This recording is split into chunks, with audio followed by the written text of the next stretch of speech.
வணக்கம் நண்பர்களே. இன்னைக்கு வீடியோவில் நம்ம எதை பற்றி பார்க்க போகிறோம் அப்படின்னா, தமிழக வெற்றி கழகத்தினுடைய கொடியை வந்து இன்னைக்கு அறிவிச்சிருக்காங்க. அதை பற்றி தான் இந்த வீடியோவில் பார்க்க போகிறோம். ஃபர்ஸ்ட் வந்து அந்த கொடியை டீகோடிங் பண்ணிடலாம். கொடி எப்படி பண்ணியிருக்காங்க அப்படின்னு கேட்டிங்கன்னா, டிசைன் வந்து பார்த்தீங்கன்னா மேலே வந்து டார்க் ரெட்டு, அடுத்து வந்து எல்லோ, அதுக்கப்புறம் வந்து பார்த்தீங்கன்னா டார்க் ரெட்டு. இதுதான் கலர். நடுவில் அந்த எல்லோ கலர் பார்த்தீங்கன்னா அதில் வந்து டார்க் ரெட்டில் வந்து ரவுண்டு, அதுக்குள்ள வந்து பார்த்தீங்கன்னா வாகை மலர் வந்து வச்சிருக்காங்க. என்ன மலர்? வாகை மலர் வச்சிருக்காங்க. அதுக்கு மேலே வந்து பார்த்தீங்கன்னா ஸ்டார்ஸ் நிறைய சுற்றி இருக்க மாதிரி வச்சிருக்காங்க. நட்சத்திரங்கள் வந்து ரவுண்டாக வச்சிருக்காங்க. ரெண்டு சைட்லையும் அந்த மலருக்கு ரெண்டு சைட்லையும் பார்த்தீங்கன்னா யானை வந்து காலை தூக்கிட்டு பிளிரிட்டு இருக்கும் இல்லையா, அந்த மாதிரி வச்சிருக்காங்க. இது கொடியினுடைய சிம்பிள் என்ன சொல்ல வருது அப்படின்னு கேட்டிங்கன்னா, வெற்றி. ஒரு மன்னன் வந்து போருக்கு போய் வெற்றி அடைஞ்சிட்டு வரும்போது சூடக்கூடிய மலர் தான் வந்து வாகை மலர். ஸோ அதை தான் வந்து தன்னுடைய கொடியிலேயே வந்து வச்சிருக்காங்க அப்படின்னா அவங்க ஃபுல் கான்ஃபிடென்ட்ல இருக்கிறாங்க. ஏன்னா கட்சியினுடைய பேருமே வந்து பார்த்தீங்கன்னா தமிழக வெற்றி கழகம்னு வச்சிருக்காங்க. அதே மாதிரி கொடியிலையும் அதை தான் வச்சிருக்காங்க. கொடிக்கான பாடலும் வெளியாக இருக்கு. அந்த பாடலில் வந்து பார்த்தீங்கன்னா நிறைய சென்சிட்டிவான விஷயங்கள் எல்லாமே இருக்கு. அன்றே சொன்னபடி ஆலப்போறான் தமிழ் நடி அப்படிங்கிற ஒரு வரி எல்லாமே இருந்திருக்கு. இன்னொன்று வந்து பார்த்தீங்கன்னா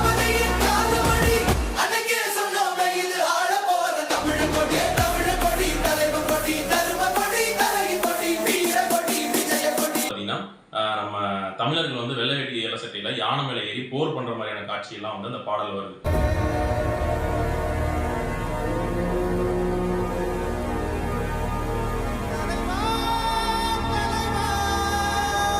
ஸோ இதுக்கான விளக்கம்லாம் என்ன அப்படிங்கிறத பின்னாடி சொல்கிறேன்னு சொல்லியிருக்காங்க. பாடலும் அந்த கொடியும் எல்லாம் பார்க்கும்போது உங்களுக்கு வந்து ஃபுல் கான்ஃபிடென்ட்ல இருக்காங்க. 2026 நாங்கள் தான் ஜெயிக்க போகிறோம் அப்படிங்கிற கான்ஃபிடென்ட்ல இருக்காங்க அப்படிங்கிறது நல்லாவே தெரியுது. ஸோ இதுக்காக வந்து தமிழக வெற்றி கழகத்தினுடைய தலைவர் தளபதி விஜய் அவர்களுக்கும் நண்பா நண்பிகளுக்கும் அப்படியே வந்து ரசிகர்கள் தொண்டர்களாக மாறப்போகிற தொண்டர்களுக்கும் கழக நிர்வாகிகள் எல்லாருக்குமே வாழ்த்துக்களை சொல்லிடலாம்.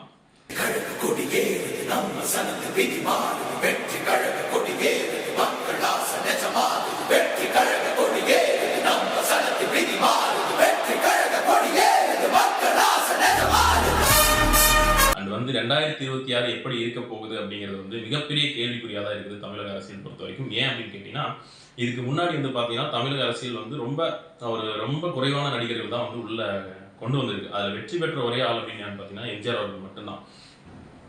இவங்க என்ன கான்ஃபிடென்ட்ல இருந்தாலும் நம்மளுடைய முன்னாடி வரலாறு எல்லாமே பார்க்க வேண்டிய கட்டாயத்தில் நம்ம இருக்கிறோம். எம்ஜிஆரை தவிர அதுக்கப்புறம் வந்து அரசியல் ரொம்ப பீக்ல ரொம்ப ஃபோர்ஸாக உள்ள வந்த ஒரு ஆள் அப்படின்னு பார்த்தீங்கன்னா விஜயகாந்த் அவர்கள். அவர் என்ன அரசியல், அவருடைய கட்சி எந்த நிலைமையில் இப்போ இருக்குன்றது நமக்கு தெரியும். அதுக்கு அடுத்தது பார்த்தீங்கன்னா ரொம்ப பீக்ல ரொம்ப பெரிய ஃபேன் பேஸ் வச்சிருக்கக்கூடிய ஒருத்தர் வந்து வந்தார். ரொம்ப வருஷமான அரசியலுக்கு வரேன்னு சொல்லிட்டே இருந்து கடைசியில் ஏதோ சிம்பிள்லாம் அறிவிக்கிற மாதிரி ஏதோ எப்படின்னாரு, ஸ்பைடர்மேன்னாரு, ஆன்மீகம்னாரு என்னன்னு தெரில. கடைசியில் எனக்கு உடம்பு சரியில்லைப்பா, வயசாயிடுச்சு, நான் வந்து என்ன பண்ண போறேங்கிற மாதிரி அவரும் ஒதுக்கிட்டார். அதுக்கு அடுத்தது வந்து ரொம்ப ஷார்ப்பான மைண்ட் இருக்கிறவர், ரொம்ப அட்வான்ஸ் மைண்ட் இருக்கக்கூடிய ஒருத்தர் வந்தார். அவர் வந்து தமிழக மக்களுக்கு நீதி வாங்கி தரேன்னு சொல்லிட்டு அதே பேராகவும் மிச்சம் வந்தார். இப்போ அவருக்கு நீதி வாங்கி கொடுக்கவே ஆள் இல்லைங்கிற நிலைமையில தான் அவர் இருக்கிறாரு. அது நமக்கும் தெரியும். அதுக்கு அடுத்தபடியாக இவங்க வரிசையில் ரொம்ப பெரிய ஃபேன் பேஸ் வச்சிருக்கக்கூடிய நடிகர்கள் இவரும் ஒருத்தர். ஆனால் இவரை தவிர வேற யாராவது அரசியலுக்கு வருவாங்கன்னா கிடையாது. ஸோ தமிழ் சினிமாவை பொறுத்த வரைக்கும் அரசியலுக்கு வரக்கூடிய நடிகர்கள் இவர் தான் கடைசியாக இருப்பாருன்னு நினைக்கிறேன். இவர் ஜெயிக்கல அப்படின்னா பின்னாடி யாருமே அந்த முயற்சி எடுக்க வேண்டியதுங்கிறத நம்ம ஊர்ஜியமாக புரிஞ்சுக்கலாம்.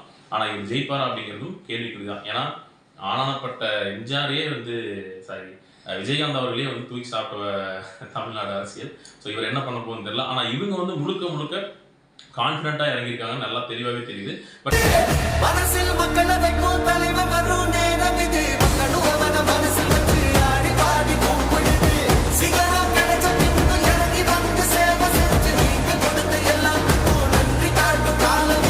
இன்னைக்கு பனையூர்ல இருக்கக்கூடிய ஒரு சின்ன ஹாலில் தான் வந்து கொடியவே வந்து அறிமுகம் செஞ்சிருக்காங்க. ஏன்னா அவங்க கேட்ட இடம் கிடைக்கல. ஸோ இப்படி சின்ன இடையூறுகள், சின்னன்னு சொல்லுவாங்க, பெரிய இடையூறுகள் எல்லாமே இருந்துட்டு தான் இருக்கு. பட் அவங்க யாரை எதிர்த்து போராட போறாங்க, ப்ளஸ் வந்து அவங்க கொள்கைகள் என்ன அப்படிங்கிறத எனக்கு தெரியல. கொடிக்கான வாழ்த்துக்களை நம்ம சொல்லிக்கலாம். பட் இதுக்காக வரப்போய் பிரச்சனைகளை சமாளிக்க அவங்க தயாராக இருக்காங்களா அப்படிங்கிறது தெரியல. இந்த கொடியை பற்றி நீங்கள் என்ன நினைக்கிறீங்க? இந்த கொடி உங்களுக்கு பிடிச்சிருக்கா இல்லையா அப்படிங்கிறத கமெண்ட்ல சொல்லுங்க. இன்னொன்று, நடிகர் விஜயை வந்து எவ்வளோ பேருக்கு பிடிக்கும்? நடிகர் விஜயா இருந்தவர் தலைவர் விஜயா ஆயிருக்காரு, அவரை எவ்வளோ பேருக்கு பிடிக்கும்? தலைவர் விஜயா எவ்வளோ பேருக்கு வந்து அவரை வந்து பிடிக்கும்? அவங்களுக்கு நீங்கள் ஓட் பண்ணுவீங்களா அப்படிங்கிறத கமெண்ட்ல சொல்லுங்க. நம்ம நெக்ஸ்ட் வீடியோவில் மீட் பண்ணலாம். நன்றி.